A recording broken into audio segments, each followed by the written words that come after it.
here to pay for my sins. All right, no problem. Now, I want to hear a ghost story. There's got to be one. Yes. Just a second, I will tell you two about the tunnel. Nice. So, two of my favorite tunnel ghost stories. And I say my favorite because I researched and found newspaper articles that confirmed that the event happened. Didn't confirm there was ghosts, but confirmed the event. Right. So, around 1900, there is a family of 6 on a wagon. They are going to come through the tunnel. They know a train's coming. So they're coming from Dalton this way. So back in where I saw you. They know a train's coming. I assume they've got a copy of a schedule. They know there's a train coming. That train comes, enters the tunnel, goes on. They come in the tunnel. What they didn't notice or didn't understand, railroad signals. That train that they knew was coming, the last car was flying a red flag. That means there's an express train behind this train. So it's got to move. And express trains tend to go a little bit faster. Express. So they're in the tunnel. Here comes the express train. Driver starts whipping the horse, trying to win. Express train wins the race, kills 2 members immediately, kills the horse. 2 members die from their injuries, so they're, what's the word I'm looking for? Their wound, mortal wound. They will die from their wounds. And 2 survive, but they're permanently maimed from the wreck. So the ghost story is kind of an odd ghost story. People walking the tunnel have heard the horse running through the tunnel. Yeah. And so that's kind of cool. I like that. And so I confirmed through finding a newspaper article that a train did hit a wagon in the tunnel. Wow. And 4 people died as a result of that. Wow. Now the other one, and I'll include the local lore. The local lore, not exactly true, but makes it more kind of spooky. So, circus train coming from Atlanta to Chattanooga. Show has ended in Atlanta. They load up the train. It was Colonel Cole, I believe, Colonel Cole's circus. So load up, traveling. The next show is in Chattanooga. One of the circus workers had the odd habit of riding on top of one of the train cars. Let me guess. Yes. Now, local lore is he was a clown. Oh no. Riding, facing backwards, doesn't know there's a tunnel. Yeah, head hits the tunnel, takes his head off. Oh wow, this is good. He hangs around the back end of the tunnel where I saw you looking for his head. Headless clown. Yes, headless clown looking for that's head. amazing. Now, here's my thoughts on that. Show is over. They have packed up. He's not going to be in his clown costume. True, unless he was really into being a clown. Unless he was really into being a clown. Now, newspaper article that I found. He had fallen, riding on top of the train cars, had fallen asleep. How you sleep on top of a moving train car? Mm-hmm. Sets up, not knowing he's in a tunnel, wakes up and sets up. Oh, there's no. Yeah. That is cut out. Yes. I mean, I don't even know what that space And is. the newspaper article says, took the top of his head off. Now, at the time of the newspaper article, he's in the hospital in critical condition. So Wow. the newspaper doesn't say he lives or dies, but I figured Sure, it's a good takes story. the top of his head off, he probably dies. Yeah.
you venture just outside the west entrance of the Chetoogeta Mountain Railroad Tunnel, you'll find a grave unlike any other. It doesn't belong to a man, but to a piece of one. Local whispers sometimes claim Confederate General John Bell Hood lost his leg right there in the suffocating dark of the narrow tunnel, the result of carelessly dangling his boot from a passing train. The truth is far bloodier. The leg was actually shattered by jagged shrapnel during the brutal carnage of the Battle of Chickamauga. In a chaotic field hospital, the ruined limb was hastily sawed away. But the leg's journey didn't end on the operating table. As General Hood was carried to a nearby house to recuperate, his severed leg made the macabre journey with him. The reasoning was grimly practical. His doctors fully expected the general to succumb to his agonizing wounds, and, as the locals put it, they wanted to bury him as a whole general. Days bled into nights. Hood stubbornly clung to life, while nearby his severed limb began to succumb to the rot of the Georgia heat. When it finally became clear that the general was going to survive, the decaying appendage was carried out to the tunnel and given its own burial, marked only by a crude wooden footstone. General Hood lived to fight another day, but it seems a part of him never left Chetoogeta Mountain. To this day, local reenactors camped in the surrounding fields report a chilling sight in the misty moonlight: the pale, translucent figure of a one-legged Confederate soldier wandering aimlessly through the tall grass, forever searching the shadows for the piece of himself he left behind.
Have you ever had the experiences running around in the I tunnel? have had more experiences in this building. Really? Is this a Yes. historic? This is a depot. No, a house set here. Oh. That's the depot across the track. Other side of the track is the depot. Wow.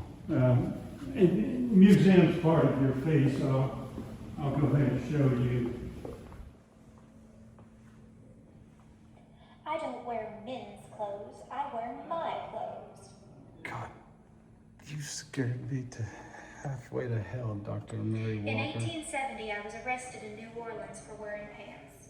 The police released me after they realized they had a Civil War hero in jail.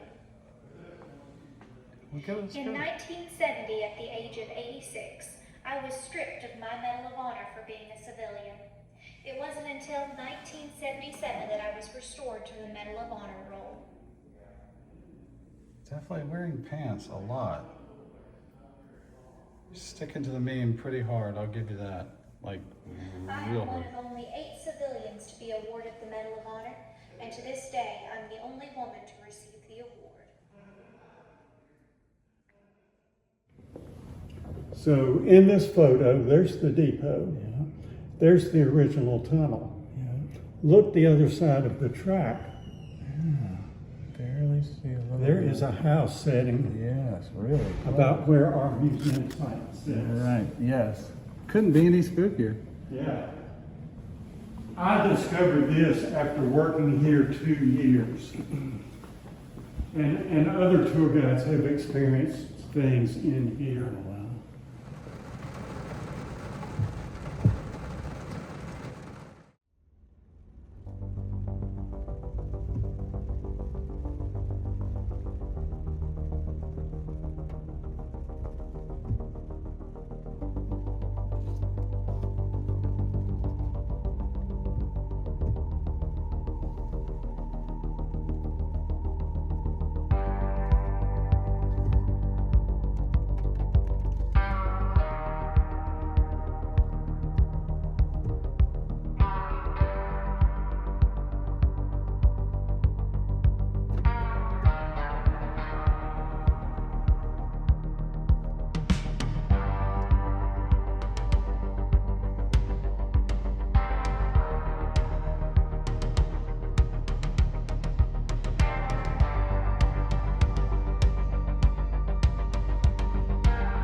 Thank you for the great story. All right, you're welcome. I'll be sure. I was down there on top of the tunnel. When? Yes. In the Civil War? No, right on the picture down there. Before the kudzu arrived, it looks like, right? Yeah, Yeah, Bradley was in the war. yeah. Wow. But this turned out. Look at these guys, wow. That's Everybody's about got 1890 when that picture was Can you taken. believe that? And that goes back to the Clisby Austin. And look at how you can actually see the other side through it. Yeah. Isn't that something? That's always my favorite thing, to stand there and you can see all the way Yeah. through. There's 25 people in there. Golly. And then you got these, and you got those, then they send them right there Oh, too. they are, okay. Then you got these adults. All the decent people up there, it looks like, you know. All the fancy folk. Look at this guy just sitting right here, a little kid maybe. Yeah, it is, that's a little kid. Look at just sitting on the edge of that thing. Nobody cared back then, did Yeah, they? there's like 5 of them sitting across there. You probably lived to be 30 if you're lucky, I guess, back in those days, you know? Yeah. Jeez. If you fell off it, it might kill you too. That's It might a do draw. that today too. It's a draw. Man, oh man.